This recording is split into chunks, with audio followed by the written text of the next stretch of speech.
Ali is a driven sports agent working at a top sports management firm. She's all about her career, managing athletes, and pushing for success. Ali's assistant Brian is openly gay and plays a big part in her daily life at work. Ali is a perfectionist. She's always working overtime, and she expects nothing less than excellence from herself and those around her. One morning, as Ali rushes out of her apartment, she has a brief but striking encounter with a handsome man. Their eyes meet, and there's an undeniable chemistry between them. To her surprise, he ends up in the same elevator as her and Brian. Ali, feeling bold, tries to flirt with him, but he doesn't seem interested. When Brian notices this, he assumes the guy must be gay, so he gives flirting a shot too, but it's clear the guy is not responding to either of them. Ali, though, brushes it off. She's not about to let a man distract her today. She's expecting a promotion at work, and she's convinced her hard work will pay off. At the big staff meeting, the boss, holding a championship ball, begins praising a colleague. Ali, certain that the praise is directed at her, gets excited. But when the boss tosses her the ball, he says, "You caught it well, but now pass it to Eddie."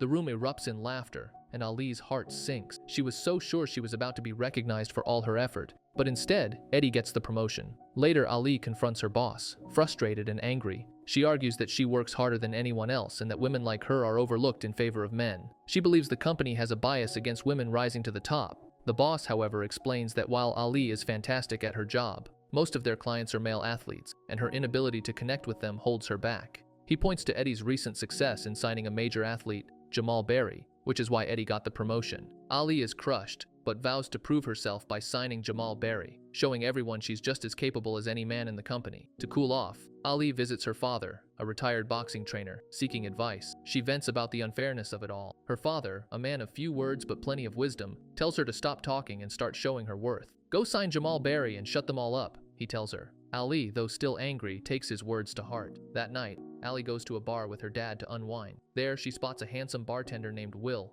After a little flirting and some drinks, Ali ends up at Will's place. They share an intimate moment, with Ali in control throughout. But afterward, as she falls asleep, Will is left confused, unsure whether he's the man or if Ali is the one in charge. The next morning, Ali wakes up to an unexpected surprise. Will's child, a little boy named Ben, is wearing Ali's underwear as a mask. Will explains that Ben was supposed to stay at a friend's house, but things didn't go as planned. As Ali quickly dresses to leave, she notices family photos around Will's place, pictures of him with his wife. Her heart sinks. Not only did she lose track of time and nearly ruin her workday, but she also realizes that Will is married. She feels frustrated because despite the chemistry they shared, nothing came of it. And if his wife had shown up instead of Ben, Ali's reputation would have been in serious jeopardy. Ali finally makes it to the office after a wild night, but her assistant Brian has some surprising news. There's a protection chip stuck to her back. She's caught off guard but asks him to secretly remove it. Brian, ever the opportunist, agrees, but only if she gives him a bigger pay raise. Ali, always the negotiator, agrees. Brian pulls out the chip with a handkerchief, discreetly tucking it in his pocket. Soon after, Ali learns that Kevin, the editor of a major sports magazine, is planning to remove Lisa,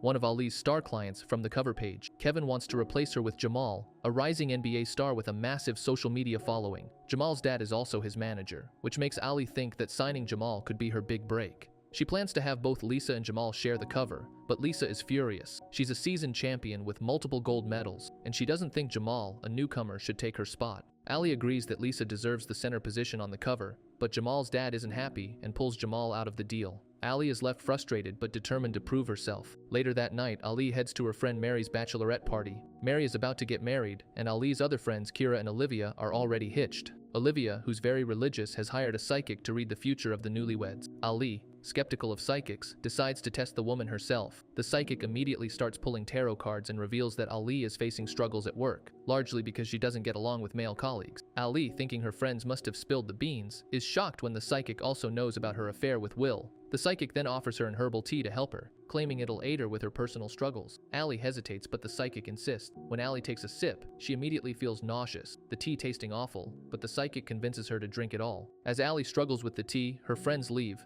and she heads to a club with them. After a night of dancing and drinking, Ali ends up getting injured, falling and hitting her head. The next morning, she wakes up in the hospital, with a doctor checking her over. She overhears the doctor's thoughts as he worries about his own drunken state the night before. Ali is stunned. When she confirms that she heard him, the doctor panics, realizing he's been caught. Brian and Ali's friends show up at the hospital. and Brian drives her back to the office. On the ride, Ali mentions the doctor's advice to rest but admits she can't find her driving license. Brian thinks to himself that it's lucky she has a head injury today, so he'll drive. Ali, now more aware of her surroundings, overhears Brian's thoughts about the protection chip he had removed earlier, which frustrates her even more. Soon, Ali realizes that she's only hearing the thoughts of men. She becomes overwhelmed by the constant flood of thoughts and decides to go see the psychic again. Brian, ever the skeptic, jokes about whether Ali had smoked something, but she remembers the tea the psychic gave her. When Ali returns to the psychic, the woman explains that she can now hear men's thoughts and should use this new ability to her advantage. Ali starts to realize that she could leverage this power at work.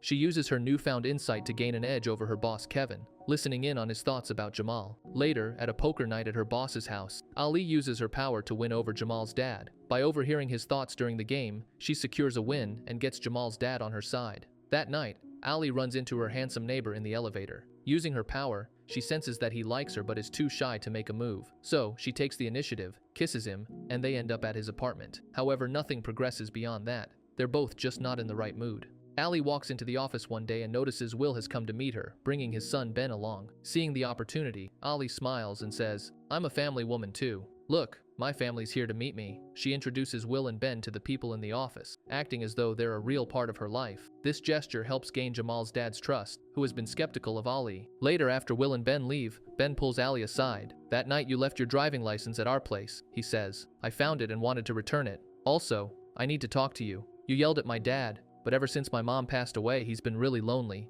You should treat him better." Will immediately tells Ben to stop, but Ali overhears the entire conversation. She's taken aback, realizing that she'd misunderstood Will. She'd thought he was cheating on his wife, but his wife had passed away years ago. Ali starts to feel sympathy for Will. In the days that follow, Ali invites Will and Ben to a Hawks and Timberwolves game, where Jamal and his dad are also in attendance. During the game, Ben casually mentions that his birthday is coming up, and in front of Jamal's dad, Ali promises to bring a sports car-shaped birthday cake for him. Ben is overjoyed. Before they leave, Will asks Ali if she wants to go on a date that evening. Ali agrees, even though she's not particularly keen. The next day at the office, Ali introduces Jamal to Carl, a famous sports player. Jamal gets nervous meeting Carl, but Ali helps break the ice, and Carl becomes an inspiration for Jamal. Later that night, Will texts Ali to remind her about the date. Ali's assistant Brian replies, telling Will that Ali is going on a double date with her friend Mari and Mari's fiancé James. Ali tries to stop Brian from sending this message, saying she's too busy, but it's already been sent. So, Ali ends up going to a pool club with Mari and James. There, James starts thinking inappropriate thoughts about a female worker, and Ali, irritated, accidentally smacks him in the private area with a pool cue. At the pool club, Will praises Ali's game skills. Ali teases him about the attention he's getting from the ladies, and Will, feeling confident,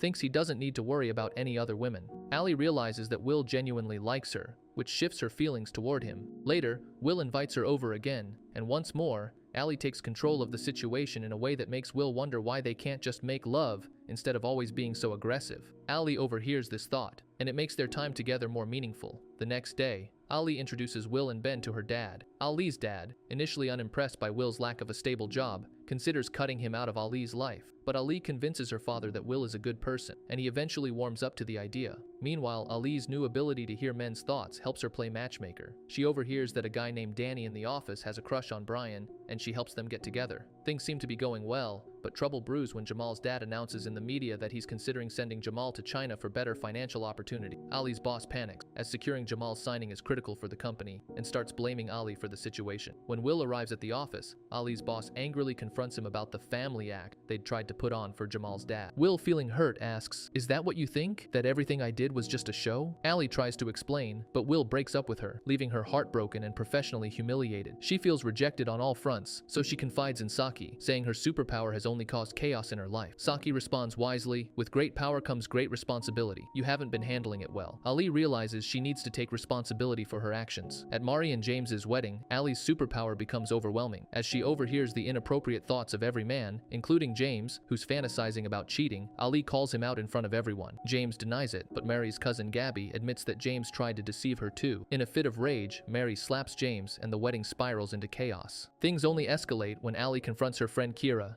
revealing that Kira's husband, Louis, is also cheating. The confrontation turns into a full-blown fight at the wedding. Ali ends up getting injured, and when she wakes up in the hospital the next day, she realizes her superpower has faded. She no longer hears men's thoughts. Relieved but feeling isolated, Ali leaves the hospital only to realize that no one is there to pick her up. She goes to her dad's place, confides in him about how she's neglected her relationships in her quest for independence, and admits she's ready to start fixing things. Her dad reassures her that it's never too late. Ali then goes to Brian, apologizing for her past behavior and telling him that she recognizes his potential as an agent. She then visits Jamal and helps him realize that he doesn't need to play in China for the money, he should follow his heart. She encourages him to listen to his instincts and not overthink his career decisions. Ali also visits her friends Marie, Gabby, and Kira, and opens up to them, assuring them that she's never been jealous of their relationships. She promises to be more honest and open with them going forward. In the final scene, Ali, Jamal, and his dad attend an important NBA event, where Jamal is announced as playing for Team USA. Jamal publicly names Ali as his agent, and she is promoted at her company. But in a surprising turn, Ali turns down the promotion and resigns. She wants to start her own talent management firm where women are treated equally. Her new business is a success, and she brings Brian along as an agent. At Ben's birthday party, Ali brings a sports car-shaped cake, and Ben is thrilled. Will, still upset, listens as Ali explains everything. Eventually, he forgives her, saying he truly loves her. The story ends with Ali, Will, and Ben enjoying a peaceful, happy day at the park together as a family.